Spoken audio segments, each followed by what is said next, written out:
মাননীয় সভাপতি, প্রতি বছর প্রায় 25 লক্ষ তরুণ তরুণী বাংলাদেশের শ্রমবাজারে যুক্ত হচ্ছেন। বাংলাদেশের বিপুল জনশক্তির প্রায় 2/3 তরুণ। এই জনশক্তিকে বর্তমান ও আগামীর জন্য গড়ে তোলা বাংলাদেশের জন্য একটা বড় চ্যালেঞ্জ। ক্রমপরিবর্তনশীল কর্মজগতে একজন তরুণকে প্রতিনিয়ত নতুন দক্ষতা অর্জন করতে হয়। এই কর্মপরিবেশের সাথে মানিয়ে নেওয়া শিখতে হয়।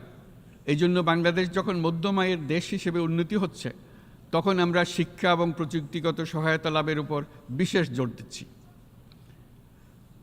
এবার কৃত্রিম বুদ্ধিমত্তার বিষয়ে আসি।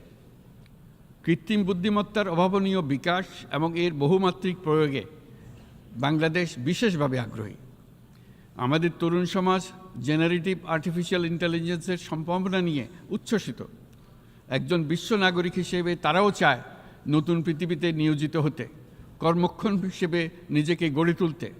বাংলাদেশের মতো বৃহৎ তরুণ জনগোষ্ঠীর দেশ যাতে কৃত্রিম বুদ্ধিমত্তার প্রয়োগজনিত অর্জিত সুফল থেকে পিছিয়ে না পড়ে, বিশ্ব সম্প্রদায়কে তা নিশ্চিত করতে হবে।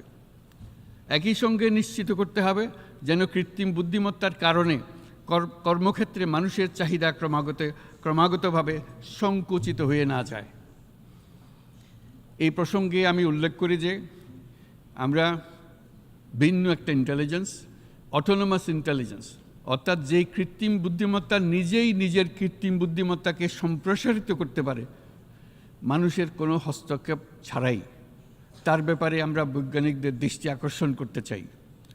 তারা যেন এই ক্ষেত্রে অগ্রসর হওয়ার আগে মানুষের উপর এর প্রভাব সম্বন্ধে নিশ্চিত হয়ে অগ্রসর হন।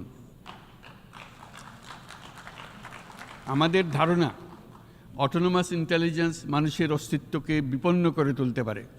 কাজে এই ব্যাপারে আমাদের সম্পূর্ণ সজাগ থাকতে হবে।